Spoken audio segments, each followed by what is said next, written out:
नमस्कार साथियों, जय हिंद। मेरा नाम है प्रीतेश जोशी और आप सभी का स्वागत है कक्षा 10 की इन क्लासेस में। तो कैसे हैं आप लोग? आशा करता हूँ ठीक होंगे, बढ़िया आपकी तैयारी चल रही होगी। आज हम चर्चा करने वाले हैं सामाजिक विज्ञान के अध्याय नंबर 10, जिसका नाम है स्वतंत्रता के पश्चात भारत का पुनर्गठन। ये पूरा का पूरा चैप्टर हमें बताता है कि आज जो राज्य हमें देखने को मिल रहे हैं, उन राज्यों का पुनर्गठन किस प्रकार हुआ। आज जैसा भारत हमें देखने को मिल रहा है, वो भारत बना कैसे। यानी अगर आसान से भाषा शब्दों में कहूँ तो ये भारत के बनने की कहानी है। पिछले भाग यानी भाग नंबर 1 के अंदर हमने समझने की कोशिश करी थी कि साहब हमारा जब भारत बन रहा था, आज़ादी जब हो गई थी, तब कौन कौन सी जगहों पर समस्या आ रही थी। हमने कश्मीर के बारे में चर्चा करी, जूनागढ़ के बारे में चर्चा करी और साथ साथ में हैदराबाद के बारे में बात करी थी। इन तीनों का विलय किस प्रकार हुआ, प्रक्रिया कैसी थी, उसके अंदर योगदान क्या क्या था, उसके अंदर रोड़े क्या क्या थे, इन सभी के बारे में हमने चर्चा करी थी। आज के इस क्लास के अंदर यानी अध्याय नंबर 10 के भाग नंबर 2 के अंदर हम चर्चा करेंगे राजस्थान के बनने की, कि साहब राजस्थान का एकीकरण कैसा हुआ। पर राजस्थान को एकीकरण की जरूरत क्या थी, उस स्थिति के बारे में देखते हैं। देखिए, मैं यहां पर आप लोगों के लिए एक राजस्थान का मैप बनाता हूं। अब मैं राजस्थान के मैप की अगर बात करता हूं तो यहां पर हमें स्थिति देखने को मिलती है कि पूरा का पूरा राजस्थान जो है वो 19 रियासतों के अंदर था। कितनी थी साहब? 19 रियासतें थी। और यहां पर हमें 3 ठिकाने देखने को मिलते थे और एक केंद्रीय शासित प्रदेश यानी यूनियन टेरिटरी देखने को मिलती। ये 19 रियासतें जो थी, सारी की सारी राजा के अधीन थी। और इन 19 रियासतों के साथ में हमें देखने को मिलते थे कि अंग्रेजी जो शासन था या जो ब्रिटिश गवर्नमेंट थी, ब्रिटिश सरकार थी, उन्होंने इन 19 रियासतों के साथ जो है वो संधियां कर ली थी। ठिकाने वो भी छोटी रियासतों के तौर पे देखे जा सकते थे। और एक जो केंद्र शासित प्रदेश था, जिसे हम अजमेर मेरवाड़ा वाला क्षेत्र कहेंगे, वो पूर्णतः अंग्रेजी आधिपत्य के अधीन था। यानी ब्रिटिश शासन जो है वो पूर्णतः वहां पर अपनी सत्ता रखता था। तो स्थिति राजस्थान की ये थी कि सब 19 रियासतें, 3 ठिकाने और एक केंद्रीय शासित प्रदेश। यानी कि अभी तक भी राजस्थान जो है वो पूरी तरीके से भारत के साथ नहीं जुड़ा था। राजस्थान के अंदर अभी भी देसी रियासतों का वर्चस्व था। यानी हम देखेंगे कि राजस्थान का भारत के अंदर एकीकरण किस प्रकार हुआ। आज जो राजस्थान हमारा देखने को मिल रहा है, रंग रंगीला राजस्थान देखने को मिलता है, उसकी शुरुआत कैसे हुई, उसकी पूरी तरीके से एकीकरण की क्या प्रक्रिया थी, चलिए तो बात करते हैं। राजस्थान में 19 रियासतें, 3 ठिकाने व एक केंद्रीय शासित प्रदेश था। एक केंद्रीय शासित प्रदेश कौन सा था? तो हमें देखने को मिल रहा है अजमेर मेरवाड़ा क्षेत्र। 19 रियासतों की अगर मैं बात करूं तो जैसे शुरुआत करते हैं हम जोधपुर से, जयपुर से, साथ साथ में जैसलमेर से, बीकानेर से। तो जितने भी हमें क्षेत्र देखने को मिल रहे हैं वो 19 रियासतों के अंदर पूर्णतः विभाजित थे। राजस्थान के एकीकरण में लगभग 8 वर्ष 7 माह लगे तथा ये पूरी की पूरी प्रक्रिया जो थी वो 7 चरणों के अंदर पूरी हुई। यानी इसमें 8 वर्ष 7 माह का समय जो है हमें देखने को मिलता है। यानी ये प्रक्रिया आजादी के साथ स्टार्ट होती है और 1956 तक ये प्रक्रिया चलती रहती है। और इसके अंदर हमें 7 चरण देखने को मिलते हैं, 7 स्टेजेस देखने को मिलती है, जिसके अंदर राजस्थान की एकीकरण की पूर्णतः प्रक्रिया खत्म हुई। अब मैं यहाँ पर आपको 7 चरणों के बारे में बताता हूँ और फिर एक एक चरण को बढ़िया तौर पर पॉइंट बाय पॉइंट समझने की कोशिश करेंगे। देखेंगे क्या क्या चीजें जो है हमारे याद करने लायक है। राजस्थान के एकीकरण की बात करता हूं तो मैं यहाँ पर आपको देखता हूं कि यहाँ पर 7 चरण हमें देखने को मिलते हैं। एक एक चरण के बारे में चर्चा करते हैं। पहली बात करते हैं हम सबसे पहले चरण की तरफ। पहला चरण है साहब आपका मत्स्य चरण, मत्स्य संघ। मत्स्य संघ के अंदर हमें देखने को मिलता है जो पूर्वी राजस्थान वाला हिस्सा है, जिसके अंदर एबीसीडी, एबीसीडी का मतलब अलवर, भरतपुर, करौली और धौलपुर, ये जो 4 हमें आज जिले देखने को मिलते हैं, उसी तरीके से हमें देखने को मिलता है उन 4 क्षेत्रों का अलग तौर पर एक विलय किया जाता है और उसका नाम दिया जाता है मत्स्य संघ। मत्स्य संघ, क्योंकि अगर हम प्राचीन तौर पर देखें तो इस पूरी के पूरे क्षेत्र को मत्स्य क्षेत्र के नाम से जाना जाता था, मत्स्य जनपद के नाम से जाना जाता था। तो इन सबको मिलाकर मत्स्य संघ जो है वो बना दिया जाता है पहले चरण के अंदर। दूसरे चरण के अंदर हमें देखने को मिलता है पूर्व राजस्थान। यानी पूर्व राजस्थान, दक्षिणी राजस्थान के जो छोटे छोटे अलग अलग ठिकाने थे, जो छोटे छोटे अलग अलग रियासतें थी, उन सबको मिलाकर, उन सबको एकत्रित कर कर जो है एक पूर्व राजस्थान नामक एक पूरे के पूरे क्षेत्र का विलय कर दिया जाता है। यानी इस चरण के अंदर हमें जितनी भी छोटी रियासतें थी वो सारी की सारी एक साथ आकर और पूर्व राजस्थान का गठन करती। तीसरे चरण के अंदर जो कि संयुक्त राजस्थान होगा, इस चरण के अंदर हमें देखने को मिलता है कि इन छोटी रियासतों के साथ साथ में कौन जुड़ जाता है? तो साहब उदयपुर जुड़ जाता है। उदयपुर तीसरे चरण के अंदर जुड़ जाता है। चौथा चरण हमारा बहुत इंपॉर्टेंट चरण था और इस चौथे चरण के अंदर हम देखते हैं कि इन सारी की सारी ये जो बड़े राज्य थे, जैसे कि जोधपुर हो गया, बीकानेर हो गया, जयपुर हो गया, जैसलमेर हो गया, ये भी इन सारी की सारी रियासतों के साथ पूर्णतः जुड़ जाते हैं। यानी अब राजस्थान जैसा आज हमें देखने को मिल रहा है वैसी शक्ल लेता जा रहा था। पांचवें चरण के अंदर हमें देखने को मिलता है कि बृहद राजस्थान जो बना है इसका मत्स्य संघ के साथ जुड़ा हो जाता है। यानी मत्स्य संघ जो एक अलग इकाई था वो बृहद राजस्थान के साथ जुड़ जाती है और नाम पड़ जाता है इस चरण का संयुक्त बृहद राजस्थान। छठे चरण के अंदर हमें देखने को मिलता है कि सिरोही वाला जो क्षेत्र है उसको लेकर बड़ी समस्याएं आ रही थी कि सिरोही वाला क्षेत्र जो है, जो बंबई प्रांत के लोग थे वो ये चाहते थे कि साहब सिरोही हमारे पास आ जाएगा तो आबू देलवाड़ा वाला क्षेत्र हमारे पास रहेगा, तो सिरोही जो है वो पूर्णतः राजस्थान के साथ जुड़ जाता है। सातवें वाले क्षेत्र के अंदर हमें देखने को मिलता है, सातवें वाले क्षेत्र के अंदर हमें देखने को मिलता है कि अजमेर मेरवाड़ा क्षेत्र और साथ साथ में जो सिरोही का आबू देलवाड़ा वाला क्षेत्र था वो पूर्णतः राजस्थान के अंदर जुड़ जाता है। और आज जैसा राजस्थान हमें देखने को मिल रहा है वैसा राजस्थान इस समय पर पूर्णतः एक हो चुका था। तो ये बातें आपको 7 चरणों के अंदर देखनी है। एक एक चरण को अपन बढ़िया तौर पर समझने की कोशिश करते हैं, क्या थी उसकी कहानी, कौन कौन से क्वेश्चन बनते हैं। तो पहले चरण की तरफ चलते हैं, वो की है आपका मत्स्य संघ। मत्स्य संघ की क्या कहानी थी तो इसके बारे में चर्चा करो। ये राजस्थान का एक रफ मैप हमें देखने को मिलता है। अगर मैं इस पूर्वी क्षेत्र वाले की बात करूं तो यहां पर हमें 4 बड़ी रियासतें उस समय पर देखने को मिलती थी। और वो 4 रियासतें कौन सी है, सब वो 4 रियासतें हैं आपकी एबीसीडी। एबीसीडी का मतलब हो गया अलवर, भरतपुर, करौली और साथ साथ में धौलपुर। ये याद करने का एक तरीका है थोड़ा सा, एबीसीडी अलवर, भरतपुर, करौली और धौलपुर, इन सब को एक साथ मिलाकर जो है वो मत्स्य संघ का शुरुआत की जाती है एक अलग इकाई के तौर पर। तो चलिए बात करते हैं मत्स्य संघ की। राजस्थान के एकीकरण में प्रथम चरण की जो है वो मत्स्य संघ का पूर्णतः निर्माण होता है। इसके अंदर अलवर, भरतपुर, धौलपुर और साथ साथ में करौली और इनके साथ में एक ठिकाना जिसे हम नीम राणा का क्षेत्र कहते हैं, ये पूरी तरीके से साथ में जुड़ जाते हैं। अतः इनको मिलाकर एक संघ बनाने का प्रस्ताव जो है वो पूर्णतः रखा जाता है, एक संघ बनाने का प्रस्ताव रखा जाता है। इसका नाम मत्स्य संघ रखा गया, जो कि महाभारत काल के अंदर एक प्रचलित नाम था। ये नाम किसने दिया तो ऐसा कहा जाता है सब के एम मुंशी ने दिया, के एम मुंशी ने मत्स्य संघ इसका नाम दिया था। 18 मार्च 1948 को इस संघ का केंद्रीय मंत्री एनवी गडगिल के द्वारा जो है उद्घाटन किया गया। धौलपुर के शासक को राज प्रमुख बनाया गया। साथ साथ में जो वहां के बड़े मतलब उस मत्स्य संघ वाले क्षेत्र के जो बड़े नेता थे, जिनका हमें देखने को मिलता है प्रजामंडल आंदोलन के दौरान बड़ा योगदान देखने को मिलता है, उनको इसका प्रधानमंत्री बनाया गया, यानी शोभाराम कुमावत जी को इसका प्रधानमंत्री बनाया गया। अब इन चारों क्षेत्र के अंदर जो सबसे मैं कहूंगा साहब सबसे डेवलप्ड क्षेत्र था वो था अलवर। तो इस वजह से अलवर को जो है वो पूर्णतः राजधानी बना दिया जाता है। यानी सिंपल सी बात यह है कि 4 रियासतों को जोड़ा, एक मत्स्य संघ बनाया, मत्स्य संघ का उद्घाटन हुआ। उद्घाटन करने कौन आए तो मंत्री आए, केंद्रीय मंत्री उस समय के एनवी गडगिल जी।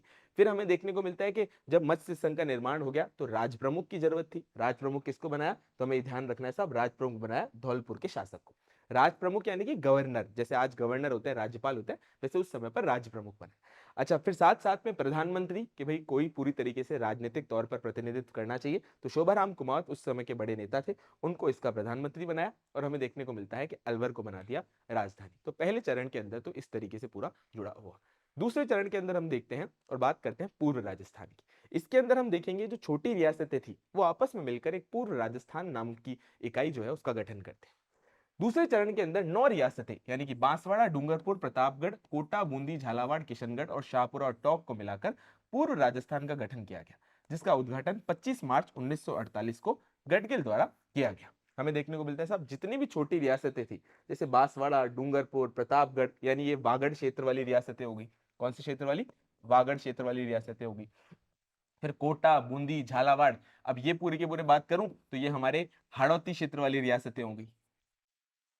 और इनके साथ किसको जोड़ दिया तो इनके साथ सब शाहपुरा और टोंक को मिलाकर जो है वो पूर्व राजस्थान का गठन किया। इसका उद्घाटन 25 मार्च 1948 को गडगिल द्वारा जो है वो पूर्णतः किया जाता है। तो दूसरे चरण के अंदर हमें देखने को मिलता है छोटी रियासतें पूर्णतः जुड़ गई। अब हम चर्चा करते हैं और चलते हैं सब तीसरे चरण की तरफ। तीसरे चरण के अंदर हमें देखने को मिलता है जो मेवाड़ महाराणा थे वो भी अब मेवाड़, जिसे उदयपुर भी कहेंगे या मेवाड़ कहेंगे, उसको पूर्णतः विलय के लिए तैयार हो गए थे। तीसरा चरण यानी कि संयुक्त राजस्थान। मेवाड़ महाराणा पूर्व राजस्थान के साथ गठन से पूर्व ही विलय के लिए तैयार हो गए थे और 11 अप्रैल 1948 को मेवाड़ ने विलय पत्र पर जो है वो हस्ताक्षर कर दिए थे। अब ये हस्ताक्षर जो है वो अपने आप में बड़ी रियासतों का छोटी रियासतों के साथ में गठन और राजस्थान के निर्माण की तरफ एक बड़ी इंपॉर्टेंट भूमिका थी। यानी कि हमें देखने को मिलता है पूर्व राजस्थान के अंदर मेवाड़ को मिलाकर संयुक्त राजस्थान का गठन हुआ, जिसका उद्घाटन 18 अप्रैल 1948 को पंडित जवाहरलाल नेहरू द्वारा किया गया। मेवाड़ के महाराणा भूपाल सिंह को राज प्रमुख बनाया गया और माणिक्य लाल वर्मा को प्रधानमंत्री बनाया गया। यानी कि अब स्थिति क्या हुई कि जैसे जैसे गठन होता जा रहा है तो हमें देखने को मिल रहा है कि जो भी बड़ी रियासत है उसके जो महाराज हैं, राजा हैं, उनको पूरी तरीके से राज प्रमुख बनाया जा रहा है और उस रियासत के या मैं कहूंगा सब जो सबसे बड़े प्रमुख नेता हैं उनको पूर्णतः प्रधानमंत्री बनाया गया। अब इस पूर्व राजस्थान की अगर मैं बात करता हूं इससे पहले वाले चरण की, तो इसके अंदर जब उदयपुर जुड़ गया तो वो हो गया साहब इंपॉर्टेंट तौर पे संयुक्त राजस्थान। अब संयुक्त राजस्थान के अंदर सबसे बड़ी रियासत कौन सी होगी साहब? तो मेवाड़ होगी। इस वजह से मेवाड़ के महाराजा भूपाल सिंह जी को क्या बना दिया? राज प्रमुख बना दिया। अब साथ साथ में क्या देखने को मिला कि माणिक्यलाल वर्मा उदयपुर के सबसे बड़े नेता थे। प्रजामंडल आंदोलन के दौरान बहुत बड़ा इनका योगदान था। इस वजह से इनको प्रधानमंत्री जो है वो पूर्णतः बना दिया गया। तो आप एक बाय स्टेज चरण के हिसाब से जो है वो चीजों को देखो। पहला मत्स्य संघ, दूसरा हमें देखने को मिलता है पूर्वी राजस्थान जिसके अंदर छोटी रियासतें जुड़ी, तीसरा संयुक्त राजस्थान जिसमें छोटी रियासतों के साथ में कौन जुड़ गया? मेवाड़ जुड़ गया, उदयपुर जुड़ गया। डन। हमें देखने को मिलता है कि साहब उदयपुर को संयुक्त राजस्थान की राजधानी बनाया गया। जैसे मत्स्य संघ में जो सबसे बड़ा क्षेत्र था या सबसे मैं कहूंगा डेवलप्ड क्षेत्र था अलवर था, तो अलवर को राजधानी बना दिया। उसी तरीके से उदयपुर को संयुक्त राजस्थान की राजधानी जो है वो पूर्णतः बना दिया। अब समय आ चुका था बड़ी रियासतों का राजस्थान के अंदर विलय होने का, यानी अब बड़ी रियासतें भी इस पूरे के पूरे राजस्थान संघ के साथ जुड़ने वाली थी। और क्योंकि बड़ी रियासतें थी तो इस चरण का नाम पड़ गया वृहद राजस्थान। वृहद राजस्थान के अंदर क्या हुआ, यहां पर पूरी की पूरी कहानी समझो। देखो, मत्स्य संघ जो था वो तो पूरी तरीके से अभी तक अलग था, एक अलग इकाई था, ठीक है भैया। फिर हमें देखने को मिलता है छोटी रियासतों ने मिलकर एक पूर्वी राजस्थान का गठन किया। जैसे ही पूर्वी राजस्थान के अंदर मेवाड़ जुड़ गया तो हमें देखने को मिलता है साहब संयुक्त राजस्थान मिल गया। अब समय आ गया था इन पूरी की पूरी इन दोनों इकाइयों के साथ किसका जुड़ने का? राजस्थान की सबसे बड़ी रियासतों का जुड़ने का। और वो कौन थी? जयपुर, साथ में कौन? जोधपुर, साथ में कौन? बीकानेर, और साथ में कौन? तो हमें याद रखना है साहब जैसलमेर। याद रखना भैया जैसलमेर। डन। तो हमें यहां देखने को मिलता है मेवाड़ के विलय के पश्चात शेष रियासतों का विलय जो था वो आसान हो गया। चौथे चरण में जयपुर, जोधपुर, बीकानेर और जैसलमेर जैसी बड़ी रियासतें और महत्वपूर्ण रियासतों का विलय कर एक वृहद राजस्थान का पूर्णतः निर्माण हमें देखने को मिलता है। वृहद राजस्थान का निर्माण देखने को मिलता है। 30 मार्च 1939 को 49 को जो है सरदार पटेल ने इसका उद्घाटन किया। मेवाड़ के महाराणा भूपाल सिंह को महाराज प्रमुख व हीरालाल शास्त्री को प्रधानमंत्री पूर्णतः बनाया गया। महाराज प्रमुख और साथ साथ में हीरालाल शास्त्री को प्रधानमंत्री बनाया गया। जयपुर को जो है वो राजधानी घोषित कर दिया गया। जयपुर को जो है वो राजधानी घोषित किया गया और साथ साथ में जयपुर के राजा को राज प्रमुख की भी उपाधि दे दी। आगे एकीकरण का यह सबसे ज्यादा महत्वपूर्ण चरण था। क्यों? क्योंकि जो मैक्सिमम बड़ी बड़ी रियासतें थी वो पूरी तरीके से राजस्थान के अंदर विलय उनका हो गया था। इस वजह से सबसे महत्वपूर्ण चरण होने के कारण 30 मार्च को प्रतिवर्ष राजस्थान दिवस के रूप में मनाया जाता है। इस वजह से साहब क्योंकि इस तारीख को हमें देखने को मिलता है कि सबसे ताकतवर रियासतों का विलय हो गया था, राजस्थान जैसा देखने को मिलता है वो पूर्णतः बन गया था, तो 30 मार्च को हम राजस्थान दिवस के तौर पर मनाते हैं, राजस्थान डे के तौर पर मनाते हैं। अब स्थिति आ गई कि साहब जब इतना सारा राजस्थान बन चुका है तो ये मत्स्य संघ अलग क्या कर रहा है? इस चरण के अंदर मत्स्य संघ जो है वो वृहद राजस्थान के साथ जुड़ गया। क्या हुआ साहब? हमें देखने को मिलता है सारी प्रक्रिया के मध्य मत्स्य संघ का स्वतंत्र से कार्य कर रहा था, लेकिन उत्तर प्रदेश सीमावर्ती क्षेत्र के होने के कारण इसके बारे में निर्णय करना बहुत ज्यादा आवश्यक हो गया था। अब इस स्थिति के अंदर देखने को मिलता है कि 15 मई 1948 को मत्स्य संघ का बृहद राजस्थान के अंदर विलय कर संयुक्त बृहद राजस्थान का गठन हो गया और शोभाराम जो कुमावत थे जो कि मत्स्य संघ के प्रधानमंत्री थे उनको पूरी तरीके से मंत्रिमंडल में शामिल कर लिया। यानी अभी भी प्रधानमंत्री कौन हो जाएंगे? हीरालाल शास्त्री। जैसे प्रधानमंत्री कहने का मतलब है उस टाइम के हिसाब से प्रधानमंत्री कहा जा रहा है, वैसे चीफ मिनिस्टर। और अब शोभाराम कुमार जो कि मत्स्य संघ के प्रधानमंत्री थे, मत्स्य संघ के राजनीतिक तौर पे मैं कहूंगा सब प्रमुख थे, उनको मंत्रिमंडल के अंदर जो है वो पूर्णतः शामिल कर दिया जाता है इस चरण के दौरान। अब आ जाता है साहब नेक्स्ट चरण। नेक्स्ट चरण के दौरान क्या हुआ, क्या स्थिति बनी? नेक्स्ट चरण है साहब राजस्थान संघ। इसमें क्या हुआ? विलय के इतने चरणों के पश्चात सिरोही का प्रश्न जो है उसका समाधान करना बहुत ज्यादा शेष था। अब इस बात को थोड़ा सा ध्यान रखो। देखो भाई, ये हमारा राजस्थान का मैप, ठीक है। यहां पर हमें देखने को मिलता है अप्रोक्सीमेट सिरोही इस इलाके के अंदर देखने को मिलता है। अब यहां से जो नया प्रांत चालू हो रहा है ये है बंबई प्रांत। आप बोलोगे सर बंबई थोड़ी तो गुजरात। हाँ भाई, गुजरात जो है वो पहले बंबई प्रांत के अंतर्गत ही आता था और बंबई प्रांत के अंदर हमें देखने को मिलता है कि आबू देलवाड़ा वाला जो क्षेत्र था वो यहाँ पर लोग जो बंबई प्रांत के लोग थे वो चाहते थे साथ कि बंबई के साथ जुड़ेगा तो इसका धार्मिक महत्व भी है और साथ साथ में हमें देखने को मिलता है टूरिज्म के हिसाब से, पर्यटन के हिसाब से वो बड़ी इंपॉर्टेंट जगह है। तो ये बात। अब स्थिति क्या आई साहब? स्थिति हमें देखने को मिलती है कि जो बंबई प्रांत के नेता थे उनका बहुत ज्यादा वर्चस्व किसमें था? गृह मंत्रालय में। और ये पुनर्गठन की जो सारी की सारी कार्रवाई प्रक्रिया कौन कर रहा था? हमें देखने को मिल रहा था गृह मंत्रालय कर रहा था। इस वजह से गृह मंत्रालय ने इस सिरोही के प्रश्न के ऊपर जो है बड़ी स्थिति साफ नहीं करी। छठे चरण के अंदर हमें देखने को मिलता है कि विलय के इतने चरणों के पश्चात सिरोही का प्रश्न का समाधान करना शेष था। उसका विलय राजस्थान में किया जावे अथवा तत्कालीन बंबई प्रांत में शामिल किया जावे, ये अपने आप में बहुत बड़ा यक्ष प्रश्न था कि साहब ऐसा क्या करना चाहिए जिससे स्थिति पूर्णतः साफ हो सके। 26 जनवरी 1950 को सिरोही की दो तहसीलें आबू और देलवाड़ा को बंबई राज्य और शेष सिरोही में राजस्थान में पूर्णतः मिलाया गया। सिरोही की जनता दोनों तहसीलों का भी राजस्थान के अंदर विलय चाहती थी और यहां पर हमें देखने को मिलता है कि ये सारी की सारी स्थिति ये चल रही थी कि सिरोही के अंदर भी एक जन आंदोलन हो रहा था कि भैया हमें राजस्थान के साथ जाना है, हमारी जो संस्कृति है वो पूर्णतः राजस्थान के साथ ज्यादा जुड़ाव पाती है ना कि गुजरात के साथ। ये स्थिति बड़ी स्पष्ट होनी थी। अतः इस प्रकरण को राज्य पुनर्गठन आयोग को सौंप दिया गया। उसके पश्चात आबू और देलवाड़ा को भी पूर्णतः राजस्थान के अंदर मिला लिया गया। आबू और देलवाड़ा को भी राजस्थान के अंदर मिला लिया गया। अब आ चुका था साहब सातवां चरण और आखिरी चरण, कि जिसकी प्रक्रिया आजादी के साथ शुरू हुई थी, उसकी प्रक्रिया 1956 में आके और पूरी तरीके से थमने वाली थी। और आज जैसा राजस्थान हमें देखने को मिल रहा है वैसा राजस्थान जो है वो बनने वाला था आखिरी चरण के दौरान। ब्रिटिश काल में अजमेर मेरवाड़ा एक केंद्र शासित प्रदेश था। केंद्र शासित प्रदेश मतलब कि यूनियन टेरिटरी। यूनियन टेरिटरी क्या होती है? जिसमें पूरी तरीके से जो शासन है वो किसका होगा साहब? केंद्र सरकार का होगा। किसका होगा साहब? केंद्र सरकार का होगा। जैसे कि अंडमान निकोबार, जैसे कि लक्षद्वीप, इस तरीके से केंद्र शासित प्रदेश। अतः सन 1956 में यह ग श्रेणी का स्वतंत्र राज्य जो है वो बना रहा। अतः राज्य पुनर्गठन आयोग की सिफारिश के आधार पर इस क्षेत्र का भी राजस्थान के अंदर जो है वो पूर्णतः विलय कर दिया गया। और क्या किया गया साहब? तो मध्य प्रदेश से लगी सीमा का भी पुनर्निर्धारण किया गया और मध्य प्रदेश के सुनेल टप्पा को राजस्थान में तथा राजस्थान के सिरोंज को जो है वो मध्य प्रदेश के अंदर पूर्णतः यहाँ पर मिला लिया गया। अजमेर मेरवाड़ा की अगर मैं बात करूं तो उस समय पर हरिबाहु उपाध्याय नाम के वहां पर बड़े नेता थे और उन्होंने खूब मना किया था कि साहब अजमेर को जो है अलग इकाई के बने रहना चाहिए, उनको राजस्थान के साथ विलय नहीं होना चाहिए। पर राज्य पुनर्गठन आयोग ने कहा कि नहीं भाई, अजमेर को भी राजस्थान के साथ विलय होना चाहिए। तो भैया अंतिम तौर पर हमें देखने को मिलता है कि राजस्थान का जैसे तैसे सारे के सारे राज्य, सारे के सारे ऐसी रियासतें, ठिकाने और केंद्र शासित प्रदेश मिलकर राजस्थान बने। एक बड़ी इंटरेस्टिंग बात बताता हूं कि इससे राजा जो थे वो बड़े नाराज भी थे, परेशान थे। क्यों? क्योंकि उनकी जो स्वतंत्र इकाई का सपना था उनको पूर्णतः खत्म हो गया था। जब अंग्रेजों ने भारत को छोड़ा तो उनको इस बात की खुशी हुई कि सब अब जो है हम स्वतंत्र तौर पर राज कर सकेंगे, लेकिन अब भारत शासन जो है पूरे के पूरे भारत को एक करना चाहता था। इस वजह से स्थिति जो है वो स्पष्ट नहीं हो पा रही थी।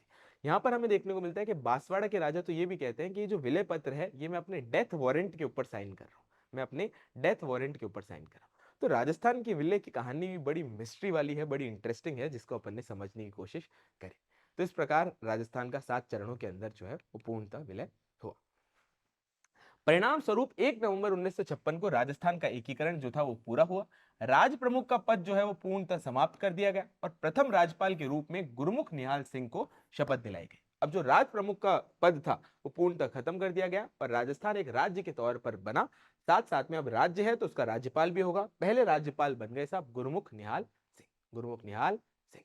क्लियर है यहां तक बात? चलो अब अपन ने राजस्थान के एकीकरण की यहाँ पर बात कर ली। किताब के अंदर हमारा एक और छोटा सा टॉपिक है राज्यों का पुनर्गठन।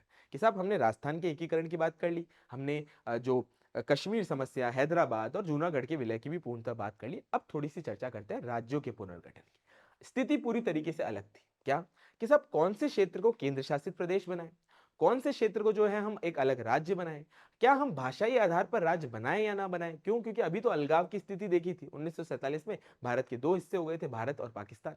इस वजह से राज्य पुनर्गठन आयोग के ऊपर बहुत ज्यादा प्रेशर था और उनको यह भी समझना था कि साहब जन भावना जो है उसका भी पूरी तरीके से स्वीकार करना चाहिए, उसका भी स्वागत करना चाहिए। इस वजह से स्थिति बड़ी दयनीय होती जा रही थी। हमें देखने को मिलता है कि राज्यों के पुनर्गठन की समस्या को पूर्णतः हल करने के लिए राज्य पुनर्गठन आयोग की स्थापना की जाती है, जिसके अध्यक्ष बनते हैं फजल अली। फजल अली के साथ साथ में एच.एन. कुंजरू और के.एम. पानीकर भी इसके सदस्य के तौर पे बनाए जाते हैं। अब ये जो राज्य पुनर्गठन आयोग था ये पूरे के पूरे भारत की जो राज्यों की समस्या थी उसको हल करता है। और चलिए चर्चा करते हैं राज्यों के पुनर्गठन के बारे में। स्वतंत्रता के पश्चात राज्यों के पुनर्गठन की मांग एक प्रमुख आंदोलन का रूप ले रही थी। विशेषतर भाषा के आधार पर राज्यों का निर्माण की मांग जो है पूर्णतः तेज होने वाली थी। यानी स्थिति ये बनती जा रही थी कि अब वो राज्य जो है वो अपने आप को एक अलग राज्य के तौर पर, वो क्षेत्र जो थे वो अपने आप को एक अलग राज्य के तौर पर देखना चाहते थे, जो भाषाई तौर पर अलग थे। और इसकी पहली मांग हमें देखने को मिलता है कि मद्रास का जो पूरा का पूरा राज्य था उसमें से तेलुगु बोलने वाले जो लोग थे वो एक अपने अलग आंध्र राज्य की मांग पूर्णतः कर रहे थे। स्थिति क्या हुई? कन्नड़ भाषियों के लिए कर्नाटक, मराठी भाषा लोगों के लिए संयुक्त महाराष्ट्र, पंजाबी भाषा के लिए पंजाबी आदि राज्यों की मांग हो रही थी। लेकिन इन सबसे ज्यादा आक्रामक आंदोलन आंध्र क्षेत्र में तेलुगु भाषा लोगों के लिए प्रारंभ हुआ था। अब इस बात को यहां पर देखो, दक्षिण के अंदर हमें देखने को मिलता था एक बड़ा राज्य जिसे कहते थे मद्रास। मद्रास के अंदर भाषा कौन सी बोली जाती थी, तो अपने को याद रखना है तमिल। अब तमिल यहां पर बोली जा रही है, लेकिन मद्रास के कुछ क्षेत्र के अंदर जो है वो तेलुगु बोली जाती थी। कौन सी भाषा बोली जाती थी सब, तेलुगु बोली जाती थी। अब यहाँ के लोगों ने बोला कि साहब हम क्योंकि तमिल नहीं बोलते हैं तो हमारा एक अलग राज्य होना चाहिए, और हमारा राज्य जो है वो आंध्र राज्य होना चाहिए, जिससे हम भी एक अलग राज्य इकाई के तौर पर कार्य कर सके, हमारी भी जो महत्वाकांक्षाएं हैं उनको पूरी तरीके से मानना चाहिए। यह अपने आप को मद्रास से अलग करके आंध्र प्रदेश की मांग कर रहे थे। इस मांग को लेकर श्री राम मोलू नाम के व्यक्ति ने अक्टूबर 1992 में और अक्टूबर 1952 में आमरण अनशन शुरू कर दिया, तथा 58 दिन की भूख हड़ताल के बाद श्री राम मोलू की मृत्यु हो गई, जिसका समाचार सुनकर जो है वो आंध्र क्षेत्र के अंदर अराजकता पूर्णतः फैल गई। लॉ एंड ऑर्डर की स्थिति बहुत ज्यादा खराब हो गई, लोगों ने कानून अपने हाथों में लेना शुरू कर दिया। स्थिति तब हुई जब इसके 2 दिन के पश्चात केंद्र सरकार द्वारा आंध्र प्रदेश राज्य बनाने की पूर्णतः घोषणा करी। और ये जो आंध्र प्रदेश था, इसे अगर कहा जाए कि साहब भाषाई आधार पर यह पहला राज्य, भाषाई आधार पर यह पहला राज्य था। अक्टूबर 1953 में आंध्र प्रदेश राज्य की स्थापना कर दी गई, जो कि भाषा के आधार पर गठित होने वाला भारत का पहला राज्य था। भारत का पहला राज्य था। भारत सरकार ने 1953 में राज्य पुनर्गठन आयोग का गठन किया गया। इसमें न्यायाधीश फजल अली को आयोग का अध्यक्ष बनाया गया और के एम पाणिकर और एच एन कुंजरू को यहां पर सदस्य बनाया गया। और इस पूरे के पूरे पुनर्गठन आयोग ने राज्य जैसे आज हमें देखने को मिल रहे हैं उसको पूरी तरीके से परिवर्तित किया। सन 1955 में आयोग ने अपना पहला प्रतिवेदन सौंपा, जिसके आधार पर भारत की संसद द्वारा 1956 में राज्य पुनर्गठन विधेयक पास किया गया। इसके पश्चात 14 राज्य और 6 केंद्र शासित प्रदेश की व्यवस्था पूर्णतः यहां पर की गई। सरकार द्वारा बंबई राज्य को बांटकर महाराष्ट्र और गुजरात के राज्यों के तौर पर बनाया गया। 1953 में नागाओं के लिए नागालैंड का राज्य बनाया गया और 1987 के अंदर मिजोरम नामक नए राज्य का गठन किया। इस प्रकार अब समय समय पर अलग अलग राज्य जो है वो पूर्णतः बनते जा रहे थे। सन 1987 के अंदर अरुणाचल एवं गोवा को भी केंद्र शासित राज्यों से पूर्ण राज्य यहां पर बनाया गया। इसके पूर्व 1972 के अंदर मेघालय, मणिपुर और त्रिपुरा को भी पूर्ण राज्य का यहां पर दर्जा दिया। और साथ साथ में हमें देखने को मिलता है कि पंजाब के क्षेत्र से हरियाणा को हटाकर एक नया राज्य बनाया गया।